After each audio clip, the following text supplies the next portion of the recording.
সবাইকে স্বাগতম শিক্ষা সমীকরণ ইউটিউব চ্যানেলে। এবং আমি আছি সৌভিক, তোমাদের সাথে, তোমাদের পাশে আরও একটি নতুন টপিক, আরও একটি নতুন বিষয় নিয়ে। আগের প্রথম ক্লাসে আমরা আলোচনা করেছি জ্ঞানচক্ষু গল্প, এবং পরের ক্লাসে আলোচনা করেছি আফ্রিকা কবিতা। এবং যে বলেছিলাম যে জ্ঞানচক্ষু গল্পের যে প্রশ্ন উত্তর পর্বটা আমরা আনবো, সেটাই আজকে এনেছি, জ্ঞানচক্ষু গল্পের বড় প্রশ্ন।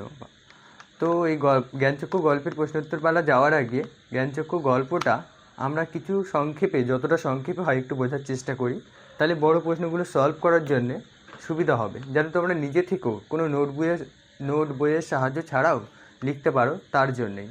তো প্রথমেই বলি, জ্ঞানচক্ষু তো আশাপূর্ণা দেবীর লেখা, প্রথম ক্লাসেই আমরা আলোচনা করেছি। বিষয়বস্তুটা যারা দেখোনি তারা দেখে নাও, তাহলেই সব ক্লিয়ার হয়ে যাবে। তাও যতটা সংক্ষেপ হয় বলছি। তপন একটা সাদামাটা ছেলে, যে এই গল্পের মেন কেন্দ্রীয় চরিত্র, এবং তার মনে একটা ধারণা ছিল যে লেখক মানে অন্য গ্রহের জীব এবং বা এলিয়েন টাইপের কিছু। কিন্তু এই ভ্রান্ত ধারণা তার ভাঙে কখন? নতুন মেশোকে দেখে। এবং সে নতুন মেশোর দেখে অনুপ্রাণিত হয়ে একটা গল্প লিখে ফেলে, এবং সেই গল্প ছাপাও হয় মেশোর অনুরোধে। আর যখন এই গল্পটা ছাপা হলে বাড়ি নিয়ে আসে, তখন কি হয়? তখন ভাবে যে পৃথিবীতে এমন অলৌকিক ঘটনাও ঘটে, এর থেকে সুখের আর কিছু হয় না। এবার তার পরের মুহূর্তে আমরা কি দেখি, যে না, তপনের জীবনে সবচেয়ে দুঃখের দিনটি মনে হচ্ছে। কেন? কি কারণ? কারণ দেখলাম তপনের যে লেখা, কাঁচা হাতের লেখা, সেটা তপনের মেসোমশাই সম্পূর্ণ পাকা হাতে কারুকার্য করে পাল্টে দিয়েছে। এবং গল্প ছাপা হলে যে আহ্লাদটা হওয়ার কথা, সেই আহ্লাদটা তপন আর খুঁজে পায় না। তো আমরা এক নজরে পুরো গল্পের থিমটা এখানে বলে দিলাম। এবার আসো প্রশ্ন উত্তরটা আলোচনা করা যাক। তো চলো আলোচনা করা যাক। যেটা বলছিলাম, এটা শুধুমাত্র 5 নাম্বার আর 3 নাম্বারের জন্যে, এটা কোনো 1 নাম্বারের প্রশ্ন উত্তর না। তো প্রথম প্রশ্নটা আমরা কি দেখছি, তপনের চরিত্র বিশ্লেষণ করো গল্প অবলম্বনে। তো এই গল্প অবলম্বনে মানে কি? গল্পকে অনুসরণ করে, যে গল্পে যেমন লাইন বাই লাইন বা গল্পে যেমনভাবে বলা আছে ঠিক তেমন, নতুন কোনো ভাষা বা নতুন কোনো শব্দ না প্রয়োগ করে, শুধুমাত্র যেমনভাবে গল্পে লেখা আছে ঠিক তেমনভাবেই এই তপনের চরিত্রটা আলোচনা করো। এক কথায় তপনের চরিত্রটা তোমাকে মুখস্থ রাখতে হবে। এবার দ্বিতীয় যদি দেখি, গল্প অবলম্বনে নামকরণ ও সার্থকতা। একটা হতে পারে, দুটো কি বিষয়বস্তু হতে পারে, আর 3 হতে পারে কি গল্প অবলম্বনে বা জ্ঞানচক্ষু গল্প অবলম্বনে জ্ঞানচক্ষু কিভাবে উন্মোচন হয়েছিল এবং কার উন্মোচন হয়েছিল, কিভাবে উন্মোচন হয়েছিল। এই যে প্রশ্ন এখানে, এই 2-এর দাগের প্রশ্নটা আমাদের 4টে প্রশ্ন ঘুরিয়ে ফিরিয়ে দিতে পারে। উত্তর কিন্তু একটাই। যদি আমরা ভালো করে বিষয়বস্তুটা পড়ি, তাহলে নামকরণ, এই যে নামকরণের সার্থকতা, এটাও আমরা কিছু লাইন পাল্টে এটাকেও লিখতে পারি। বা যদি নামকরণের সার্থকতা পড়ি, তাহলে সেখানে বিষয়বস্তু লিখতে পারি। আবার জ্ঞানচক্ষু গল্পে যে কীভাবে জ্ঞানচক্ষু উন্মোচন হয়েছিল, কার হয়েছিল? তপনের হয়েছিল। এইরকম একটা দুটো ভেঙে 1 নাম্বার দিলেও পরের যে 3 নাম্বার বা 4 নাম্বারের যে উত্তরটা হবে, সেম উত্তর। তো প্রথম দুটো প্রশ্ন আমরা দেখে নিলাম। 3 নম্বর প্রশ্ন কি বলছে, পৃথিবীতে এমন অলৌকিক ঘটনাও ঘটে, অলৌকিক ঘটনাটি কী ছিল? গল্প অবলম্বনে কোন অলৌকিক ঘটনার কথা বলা হয়েছে?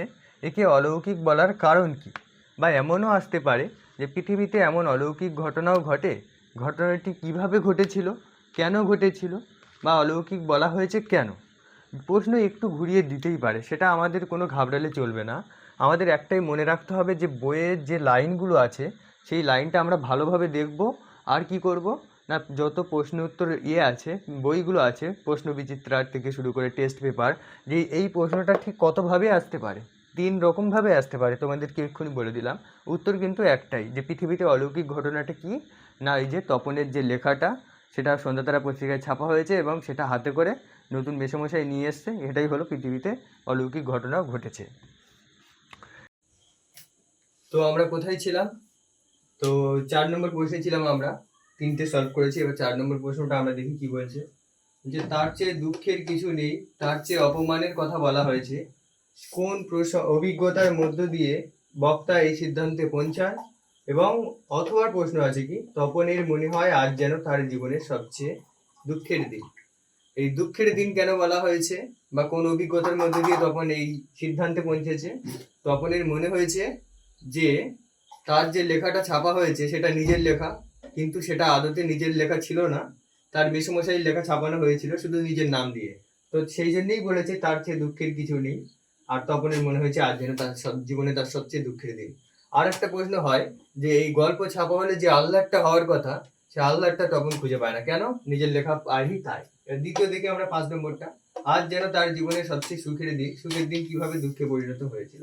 তো সুখের দিনটা ছিল কিভাবে? সুখের দিন কারণ কি, তার লেখা ছাপা হয়েছে, বাচ্চা ছেলের লেখা যখন ছাপা হয় সে তো একটা আনন্দ পাবেই, কিন্তু যখন দেখে সে একই প্রশ্নের একটা আলাদা পার্ট, তাছাড়া আর কিছু না। পরের প্রশ্নে যাই। রত্নের মূল্য জহুরির কাছে পৌক্তিটির তাৎপর্য ব্যাখ্যা করো। রত্ন বলতে এখন এখানে বোঝানো হয়েছে তপন, আর জহুরি বলতে তার নতুন মেসমশাইকে।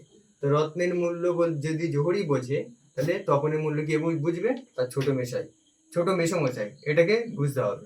যেমন রত্ন যেমন সোনা বা হীরা যখন চেনার দরকার পড়ে তখন আমরা জহুরির কাছে যাই, ঠিক তেমনই তপন একটা রত্ন, তার জহুরি ছোট মেসো। কথাটা শুনে তপনের চোখ মার্বেল হয়ে গেল। কোন কথা আর কেন? যে লেখক মেসমশাই, তার ছোট মেসমশাই একজন লেখক এবং একজন অধ্যাপক, এই কথাটা শুনে তপনের চোখ মার্বেল হয়ে গেল। আর কি বলছে, নতুন মেসোকে দেখে তপনের জ্ঞানচক্ষু কিভাবে খুলেছিল। সেম একই রকম প্রশ্ন আগেরটার মতোই, যে লেখক মানে একটা অন্য গ্রহের জীব বা এলিয়েন টাইপের কিছু একটা তপনের ধারণা ছিল, কিন্তু এখানে দেখতে পাচ্ছি যে তার মেসমশাই সাধারণ মানুষের মতো সিগারেট খাচ্ছে, চায়ের টেবিলে বসে আড্ডা দিচ্ছে, খবরের কাগজ পড়ছে, এইভাবে তার জ্ঞানচক্ষু খুলেছিল। তো আজকের এই পর্যন্ত, এবং দেখা হচ্ছে খুব তাড়াতাড়ি অন্য একটি ভিডিওতে। তত সময় সবাই সুস্থ থাকো, ভালো থাকো।